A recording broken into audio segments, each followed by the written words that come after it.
How to change the screen resolution to your Android phone. Hello guys and welcome to our channel. So I'll show you two methods to get there. First one, you can drag down the slide right here. So you have to do that again. And once you are here, you can tap on the arrow from the bottom of the page from the right corner. Then click on details. So make sure that you get to this page. So another method to get to this page is going to your settings, and then from here scroll down and go to display.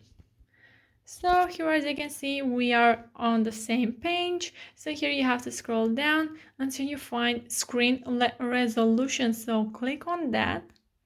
So here, as you can see, I am full HD.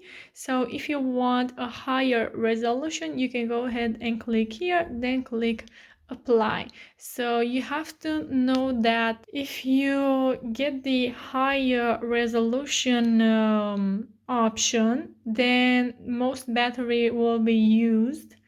And then the full HD improved visuals, moderate battery use, and HD plus basic visuals, lowest battery use. So you can go ahead and choose either one of these. Click on the apply button and that's it. So yeah guys, I hope this video was helpful for you. If it was, you can comment down below your thoughts, and if you have some questions, you can go ahead and ask them. Don't forget to like this video and subscribe to our channel. Have a great day. Bye bye.